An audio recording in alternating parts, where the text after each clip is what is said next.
assez ironique de se dire qu'au nom du féminisme, en fait, on va faire un cadeau d'argent à ceux qui en ont moins besoin et à ceux qui sont déjà plus privilégiés. La répartition du budget à 50-50, dans un esprit d'égalité parfaite, en fait, c'est très inégalitaire parce que c'est comme si on demandait aux femmes d'appliquer une égalité qui n'existait nulle part ailleurs. Et si on parlait des relations 50-50? Bonjour à toutes mesdames, j'espère que vous allez toutes très bien. Aujourd'hui, on se retrouve avec une nouvelle vidéo dans laquelle nous allons parler d'un sujet un petit peu épique, d'un sujet d'actualité, d'un sujet de mode, une tendance qu'on voit sur les réseaux sociaux en ce moment. Et puis je me suis dit parfait, parce que ça faisait tellement longtemps que je voulais aborder ce sujet sur ma page. Donc aujourd'hui c'est enfin le grand jour, c'est enfin le jour J. Donc mesdames, sans plus tarder, rentrons dans le vif du sujet.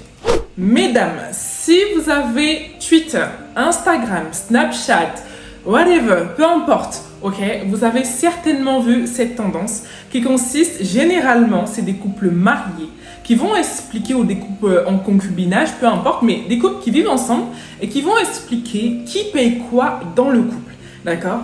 Il y a des couples qui font 50-50, d'autres couples où l'homme est 100% pourvoyeur et des couples qui sont un petit peu plus, on va dire, homogènes, qui sont un petit peu plus, on va dire, équilibrés. Et donc, dans la vidéo d'aujourd'hui, mesdames, nous allons parler de pourquoi est-ce que, selon moi, encore une fois, selon moi, le 50-50 détruit votre féminité. Et pourquoi je suis contre les relations 50-50. D'accord? Donc, je vais, comme vous me connaissez très bien, mesdames, bien entendu, expliquer pourquoi, revenir à la genèse et puis parler surtout des réalités qui entourent finalement le 50-50. Mesdames, dans un premier temps, donc, je vais poser le cadre. D'accord? Parce que je souhaite qu'on puisse ensemble parler le même langage tout au long de la vidéo. En matière de relations amoureuses, il existe plusieurs schémas, mais ici nous allons nous concentrer sur le schéma d'une relation amoureuse entre un homme et une femme. D'accord? Et donc, la nature nous enseigne plusieurs choses. Et la nature nous parle notamment d'une loi universelle qu'on appelle la loi du genre. Et cette loi du genre, elle dispose que la nature est composée de différentes énergies. Et il y a différentes énergies, et en particulier deux énergies d'ancrage que l'on va retrouver. Ces deux énergies d'ancrage, l'une va être féminine et l'autre va être masculine. Ces deux énergies sont deux énergies totalement distinctes mais complémentaires. Vous n'êtes pas sans savoir, et surtout avec la démocratisation notamment du développement personnel, qu'il existe ce qu'on appelle l'énergie masculine avec des attributs qui vont être spécifiques au masculin. Et puis, il existe l'énergie féminine avec des attributs spécifiques au féminin. Donc, ces deux énergies sont deux énergies distinctes et qui vont être majoritairement incarnées par deux êtres. L'énergie masculine qui, elle, va être incarnée principalement par l'être qu'on appelle l'homme.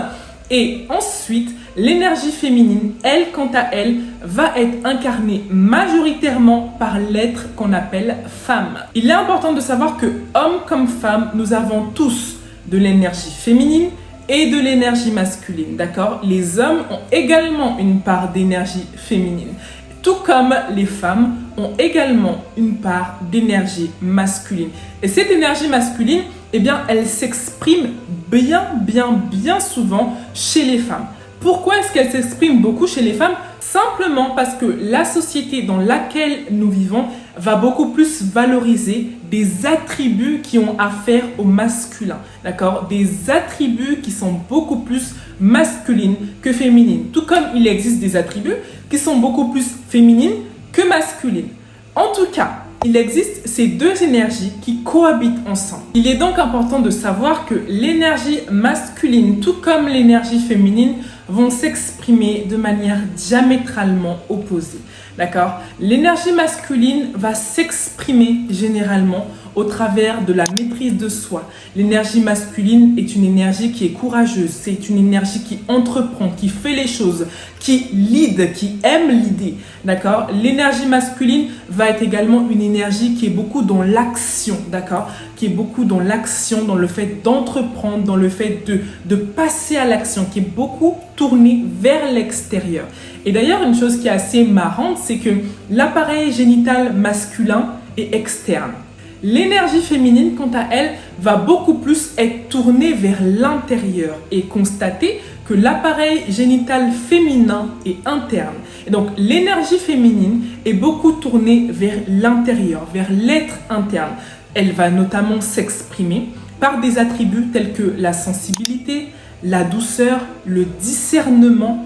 Toutes ces choses font partie de l'énergie féminine. Dans le cadre d'une relation amoureuse entre un homme et une femme, eh bien, vous allez voir que ces deux énergies cohabitent ensemble et ensemble, eh bien, elles forment qu'un. Mesdames, à présent, suivez-moi très attentivement, s'il vous plaît. Suivez-moi très attentivement. Donc, mesdames, l'histoire nous enseigne que la femme et la place de la femme sur le plan social a longtemps été reléguée au second plan.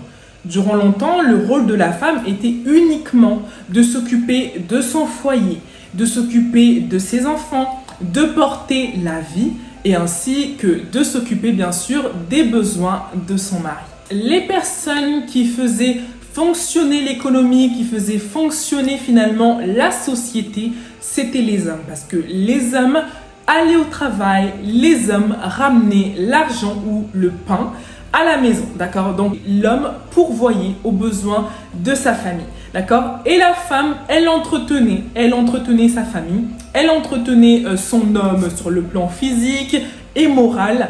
Et voilà, jusqu'à là, mesdames, ce n'était que les hommes qui pouvaient aller travailler. Et vous allez voir que les premières femmes vont commencer à rentrer progressivement dans le monde du travail avec notamment la révolution industrielle. Donc là aussi, les femmes commençaient peu à peu à rentrer dans le monde du travail. Mais il faudra attendre réellement la Première Guerre mondiale, donc en 1914, lorsque les femmes vont être recrutées massivement pour pouvoir réellement faire fonctionner l'économie parce que les hommes, eux, étaient au front. Donc il fallait bien finalement qu'il puisse y avoir des personnes pour faire les armes et pour pouvoir donner donc des munitions notamment aux soldats qui étaient au front, etc.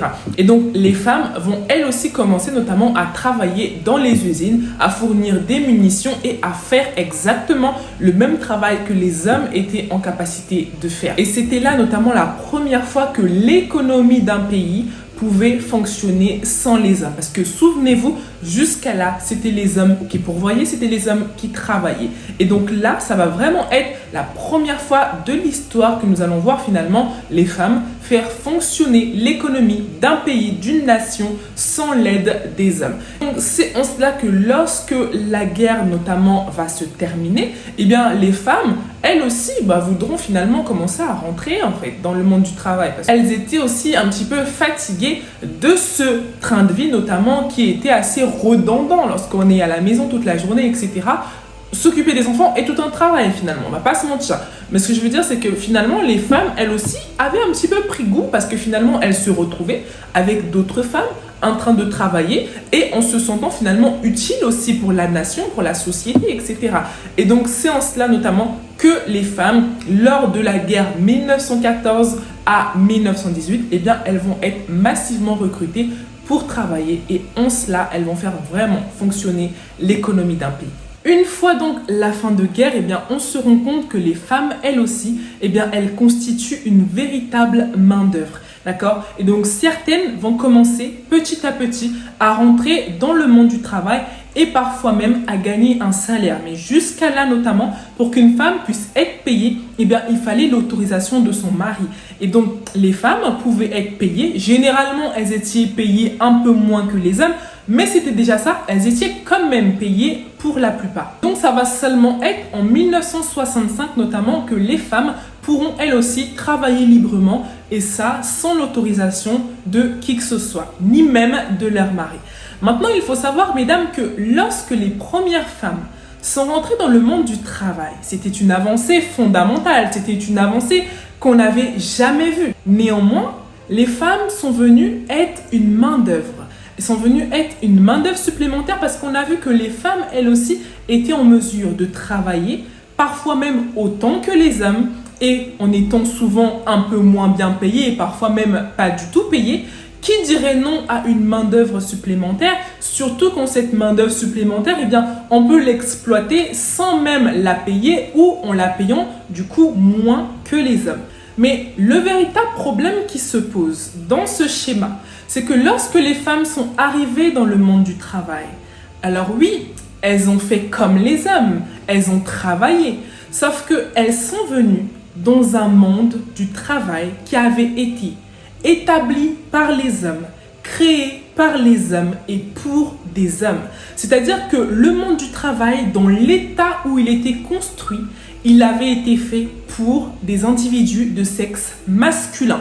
Bien que les femmes étaient en mesure de fournir les mêmes taux horaires de travail ou de fournir les mêmes intensités de travail que les hommes, le monde du travail avait été construit dans ce schéma-là pour les hommes et par des hommes. Le problème qui se pose, c'est quoi? C'est que lorsque les femmes arrivent dans un monde du travail établi pour les hommes, par des hommes sur un système masculin, eh bien, on se rend bien compte que le monde du travail, encore actuellement, dans l'état où il est construit, où il est conçu, eh bien, il ne permet pas ou rarement aux femmes de s'épanouir. Parce que le monde du travail, jusqu'à aujourd'hui, n'est pas construit réellement pour les femmes ou pour le féminin. Et donc, avec cette approche-là, mesdames, on peut tout de suite voir qu'effectivement, lorsque les femmes font leur avènement dans le monde du travail, ce monde n'est absolument pas construit, conçu, pensé pour des femmes ou pour des individus de sexe féminin, ni même pour la nature féminine.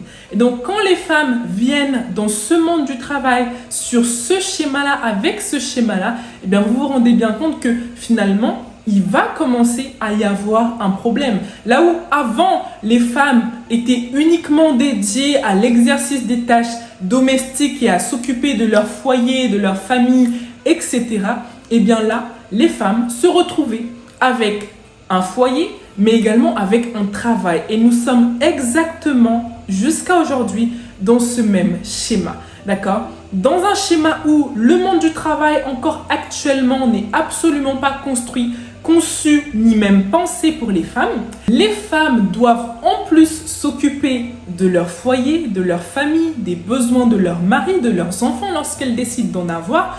Et en plus de ça, eh bien, vous savez, mesdames, que le cycle hormonal des hommes et le cycle hormonal des femmes est absolument pas pareil.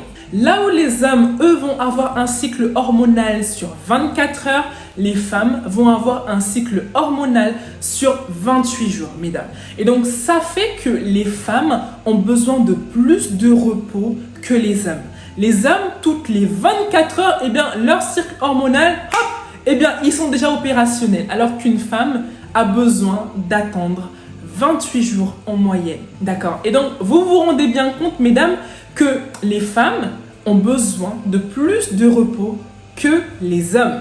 Constatez, mesdames, que dans le monde dans lequel nous vivons, et surtout dans le monde du travail, les attributs masculins vont être beaucoup plus valorisés que les attributs féminins. Constatez également à quel point la testostérone est beaucoup plus valorisée que l'oestrogène et la progestérone, qui sont les hormones féminines. Et donc, mesdames, vous avez besoin de beaucoup plus de repos. Votre corps et même votre mental a besoin de plus de repos que les hommes. Pourquoi? Simplement parce que le corps de la femme n'est pas fait pour travailler tous les jours pareil, avec la même intensité pareille, avec la même énergie, sans brancher une seule seconde. Là où les hommes sont très forts à ça. Rappelez-vous, mesdames, en début de vidéo, lorsque je vous parlais notamment des attributs de l'énergie masculine, je vous expliquais que l'énergie masculine est une énergie qui passe à l'action, qui aime passer à l'action. Constatez, regardez les hommes autour de vous, à quel point les hommes sont des personnes qui aiment l'idée, sont des personnes qui ont beaucoup de projets. Et je ne dis pas par là que les femmes n'ont pas de projets, mais je suis en train de dire qu'une des caractéristiques de l'énergie masculine, c'est qu'elle passe à l'action. L'énergie masculine est très tournée vers l'extérieur. L'énergie masculine est très tournée notamment vers le fait de prouver, de montrer, vers l'extérieur, vers les autres. Là où l'énergie féminine va beaucoup plus être centrée vers l'être, l'énergie masculine, elle, va être beaucoup plus centrée vers le fait d'avoir. Regardez à quel point les hommes, lorsqu'ils pensent à eux, ils pensent à une carrière, ils pensent à avoir beaucoup d'argent, ils pensent à être et à avoir beaucoup de biens. Alors que les femmes, bien sûr, on souhaite réussir, moi la première, mais on va dire que l'énergie, la caractéristique principale de l'énergie masculine n'est pas notamment dans l'avoir, mais beaucoup plus dans l'être. C'est pour ça notamment que beaucoup de femmes, pas toutes, mais majoritairement les femmes sont des personnes qui sont énormément centrées vers elles-mêmes, mais également vers la sensibilité, vers les autres, et savent ressentir les émotions, ont beaucoup de discernement. Lorsqu'une femme vous dit « attention, elle, je ne la sens pas », messieurs, croyez-moi, à 90% des cas, elle a raison. D'accord? Seul le temps va vous le montrer, mais les femmes sont très intuitives. Et l'intuition est une des caractéristiques fondamentales également de l'énergie féminine. Tout cela, mesdames, pour vous dire quoi? Tout cela pour vous dire, mesdames, que le monde du travail, dans l'état où il est conçu actuellement et jusqu'à aujourd'hui, n'est pas conçu pour les femmes. Les femmes sont arrivées dans un monde du travail qui avait été fait pour les hommes, pensé par des hommes et pour des hommes. Les femmes sont venues se calquer sur ce schéma qui n'était pas adapté à leurs besoins. Et jusqu'aujourd'hui, le monde du travail n'est pas adapté pour les femmes. Lorsqu'un homme décide de faire du 50-50 avec une femme dans le cadre d'une relation amoureuse, eh bien sachez mesdames que vous êtes perdante. Vous êtes extrêmement perdante lorsque vous faites du 50-50 avec un homme dans le cadre d'une relation amoureuse. Parce que, encore une fois, votre corps a besoin de plus de repos. Donc, vous forcez, bien souvent, vous forcez sur votre corps pour garder et maintenir le même rythme qui vous est imposé. Eh bien, vous devez forcer davantage sur votre corps. Moi, par exemple, ma santé, elle en pâtit. Lorsque je suis dans ma période de menstruation, ma santé va en pâtir. Et pourtant, je vais quand même être obligée de travailler. Là où les hommes, eux, ne vont pas avoir de menstruation douloureuse. Donc, ils seront en mesure de fournir le même travail que d'habitude sans aucune contrainte puisque leur corps est naturellement déjà disposé au travail. Alors que vous, est-ce que pendant que vous êtes dans votre période notamment de menstruation, est-ce que votre corps se sent productif? Est-ce que votre corps a envie de travailler? Est-ce que votre corps est à fond dans le travail? Je ne pense pas, d'accord? Je ne pense pas. Ensuite, bien entendu, vous allez bien souvent également devoir vous occuper de votre foyer. Lorsque vous vous occupez de votre foyer, eh bien, vous allez devoir également mettre une énergie considérable dans l'éducation de vos enfants, dans le fait d'entretenir votre mari, on va dire mentalement, physiquement, etc. Et donc, vous voyez que finalement, ce 50-50, ce n'est plus un véritable 50-50. Et puis surtout, le 50-50, c'est quelque chose qui est très bien, si vous voulez, mais seulement lorsque les deux personnes gagnent le même salaire. Mais lorsque nous savons qu'en France, en moyenne, les femmes, elles gagnent beaucoup moins que le salaire des hommes, vous voyez bien qu'à partir de là déjà, le 50-50 est un scam. Un homme qui est dans son énergie masculine saine ne pourrait, selon moi, même pas envisager de penser à l'idée de faire du 50-50 avec une femme. Ça n'a aucun sens de faire ça. D'accord? Ça n'a aucun sens de faire ça simplement parce que les femmes, le monde du travail n'est pas conçu pour les femmes.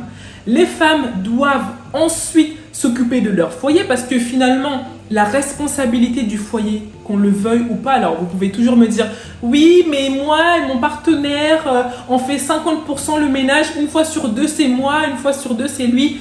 Non, mesdames, soyons sérieuses, regardons la vérité en face, d'accord? Soyons honnêtes les unes avec les autres. La responsabilité du foyer, elle incombe beaucoup plus à la femme qu'à l'homme. De manière générale, lorsque vous décidez d'avoir des enfants, si ces enfants sont mal élevés, on va dire que c'est de la faute de la femme. On va dire que la femme n'a pas bien fait l'éducation des enfants.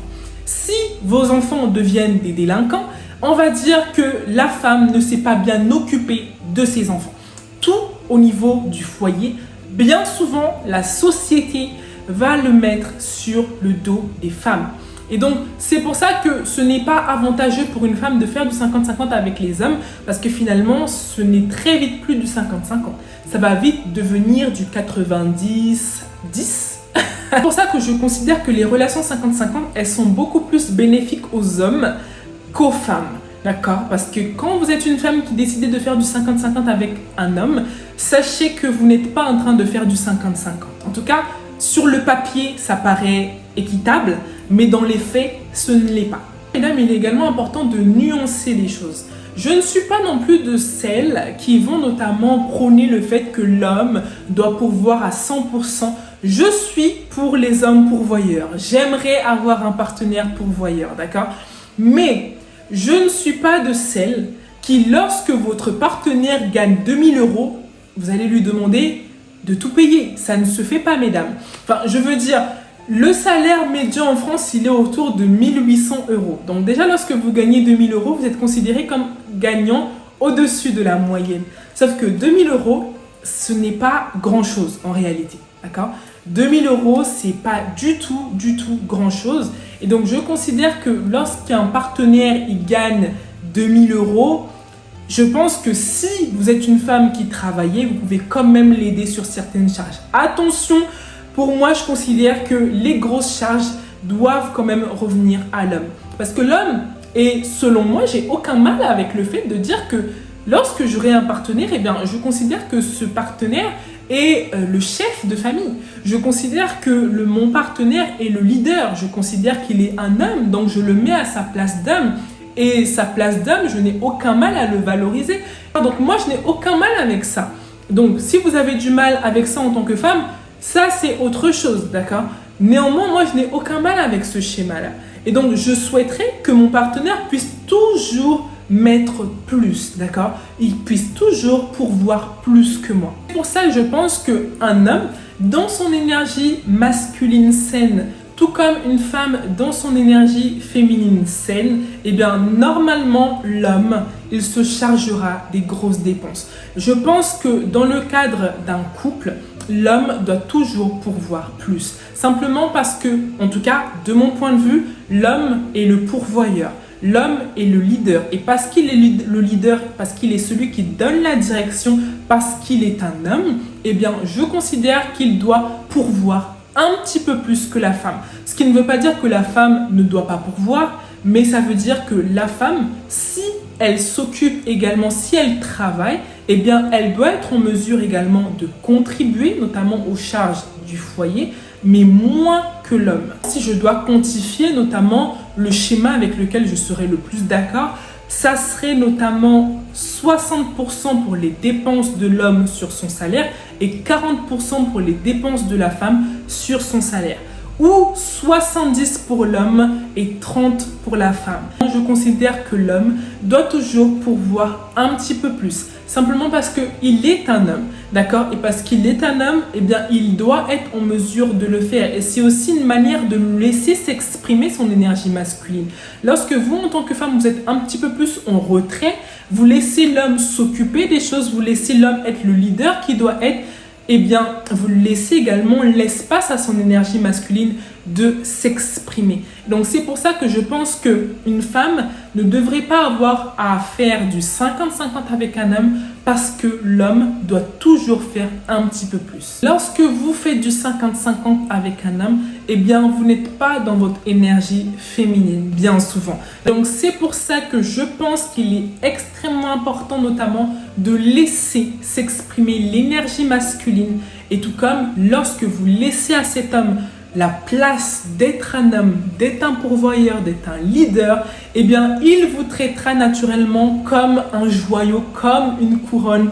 Parce que je pense personnellement que la femme est une couronne, d'accord?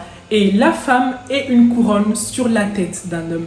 Et donc, c'est pour ça que je pense que, oui, mesdames, vous devez laisser l'homme s'exprimer et notamment exprimer sa nature masculine, exprimer son énergie masculine qui est une énergie qui est dans l'action, qui est une énergie qui aime prendre soin des autres et qui aime pourvoir. Et lorsque vous laissez s'exprimer cette énergie-là, notamment de pourvoyeur dans le couple, eh bien, vous allez voir que dans la plupart des cas, votre couple il sera beaucoup plus harmonieux que lorsque vous êtes dans un schéma notamment de 50-50 parce que bien souvent en plus le 50-50 il vous dessert complètement.